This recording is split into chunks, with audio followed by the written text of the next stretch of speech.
So yun mga brab, quick update lang mga brab. So ito mga brab, nandito ako ngayon sa labas ng bahay namin at ang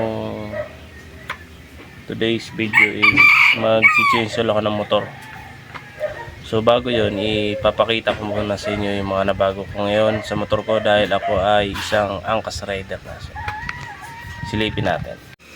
So yun mga brad, pasensya na sa aking face at ako'y sobrang oily. Wala pa akong hilamos at kagising ko lang nag-almusal at eto na, play the video na. So ngayon mga brad, balik usapan na tayo mga brad. So ngayon mga brad ay ito ang aking upgrade sa aking motorsiklo dahil ako'y isang angkas rider na mga brad. So ito mga brad, pinakabitan ko na siya ng charging port. Ayan. At hindi lang yan, mayroon pang voltmeter ito. So ma-check mo yung volt mo dyan kung okay pa ba yung battery. So ayun mga brad, meron na siyang switch. Ayan. Tsaka dito mo na ilalagay yung cord mo. Ayan. Pinulupot ko lang din yung ito yung cord. Kasi sobrang haba niyan. Tsaka yung upuan mga brad, iba na yung upuan niyan. Pinapalitan ko yung cover nito, pero ito itong nakikita niyo kulay red na to. Cover yan para sa anti-pusa. Tinumayan. Yung mga kalmot na naman. Ayan o, yung mga kalmot. Pero hindi naman siya maabot dun sa pinaka-cover. Yun ang kinaganda na ito. So yung sinasabi kong cover na bago is yung kulay itim. Kung napapansin niyo sa bago kong upload, yung kulay itim. Tapos modular siya kasi pinaumbo ko yan dito para hindi ako umuusog. Kasi umuusog ako pagka nagmamanay ako, yung sumusubsob ako eh. Kasi itong bike na to is pang racing, so kaya pang yukuan din siya. Eh syempre hindi naman tayo nagre-racing. Siguro pagka napalaban lang yun. Pero syempre angkas rider tayo, hindi tayo pwedeng magmabilis lagi. More on long ride lang sa city driving, kaya nagpaumbo ko dito para hindi na rin masakit sa puwet at saka hindi ako umusog. So ayan. Tapos yun lang naman ang new update sa kanya. The rest dati pa rin. Engine front cover, tsaka radiator cover. Ayan, tsaka yung meron siyang dyan, yung bulsa dyan sa ilalim ng compartment niya. Pinalagyan ko rin. Tapos yung plate, wala pa yung plate number na galing sa kasa.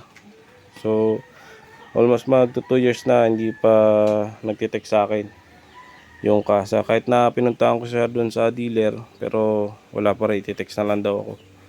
So hanggang ngayon wala pa rin. So angkas rider na ako. Angkas rider hindi pwede yung plate ko. Kung napapansin niyo sa vlog ko, hindi pwede yung plate niya. So kailangan yung siya, standard na malaki na.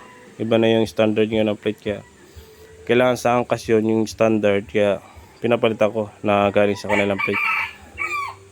Tapos yan, cellphone holder.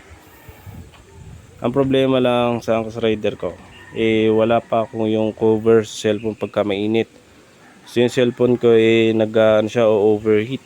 Minsan hindi nagagamit, hindi na siya na touch, kaya sumisilong lang muna ako at pinapalamig ko lang muna yung cellphone ko.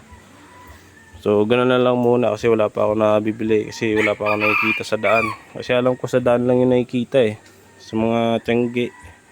Yung sa mga mga sidewalk lang mabibili. Pero wala pa akong papansin. So ayan mga brab, ito pa pala, Domino brand to. Meron akong nabili sa Shopee na JRP. Pinakabit ko siya mga brab. Nga lang medyo nagka-problema, nasira. Hindi ko rin nagamit. Tapos yung sticker, nawala pa yung sticker, kasama yun doon. Tapos yung yung tawag dito, yung susi na na yung para dito, yung ang tawag dito mga brad, yung may tawag doon yung key holder. Yung key holder. Yung basta yung key holder na yun.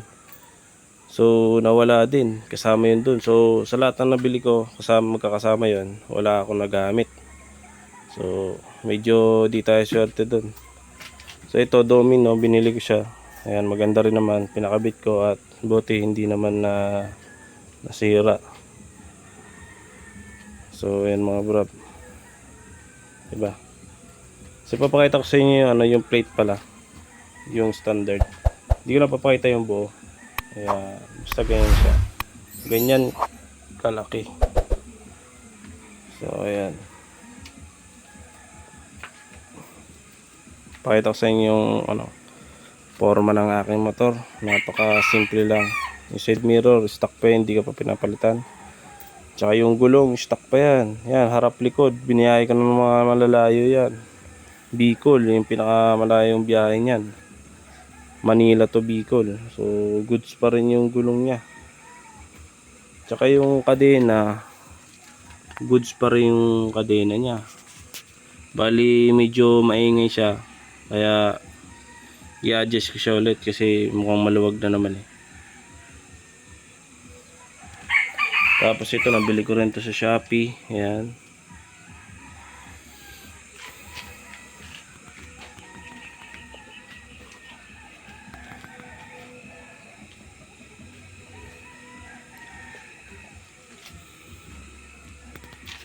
Yan, disusi.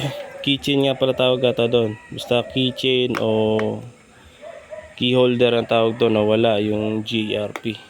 So ayun mga brab, meron pa akong i-update sa inyo. Alam niyo naman, nag-change oil ako sa aking motor, ang gamit ko Zik M9. So yung fully synthetic ang aking ginagamit. So bumili ako doon sa binibilihan ko, sarado. Tapos doon sa kabila, wala rin silang 1 litro. So kukulangin ako. Kaya bumili na lang ako, balik ako dito sa Mineral Honda Pro ng ayan, Honda Pro ng Honda 1 liter, tapos 1 liter. Ang ilalagay ko sa aking motor is 1.2. So ayan mga brad, kailangan ko na simulan mga brad para bago bumiyahe. So ito pa nga pala mga brad, stock pa to yung front shock. So parang feeling ko, kasi brand new ko to kinuha, bago tong motor na to kinuha ko, hindi to second hand, kaya feel ko yung takbo at performance kapag minamaneho ko siya. Ngayong tumagal na sa akin mukhang nag-iba na yung performance ng ito, yung front shock nya. Stock pa siya lahat. Ang alam ko dito pinaparepack daw to. So ayun na nga, medyo parang yung performance nito hindi na maganda. So kailangan iparepack ko to, papalitan yung oil o kaya yung parang spring nya. Kung hindi spring, yung oil lang papalitan. Hindi na maganda yung oil nya. Sigurado sobrang itim nito kasi magto 2 years na at saka malalayo yung mga biyahe ko, hindi ko man lang napapalitan pa. Stock pa yan mula sa kasa pagkuha ko hanggang ngayon, wala pang pinapalitan dyan, kaya kailangan palitan na yan, parepack ko. So siguro pagka nakabiyahe ako mamaya, siguro pagka nakaipon ulit, paparepack ko na to. And mga simple pa lang yung mga aking nabago sa aking motor, yung mga kailangan lang, katulad yung cellphone holder, charging port. Ayan pala yung mga napapalitan ko, yung mga pinaka-importante lang. So by the way, ano pala to, magto 2 years na ngayong September 9. So magto 2 years na siya. Ginawa ko to hulugan. So 2.5 ko siya kinuha. So next year tapos na to. Next year ng February. So konting hilot-hilot na lang at matatapos na rin itong motor na to. So ayan mga brab, ang tinakbo na pala nito, update ko na rin kasi nandito na rin. So 25,000 59.4 kilometer ang tinakbo na.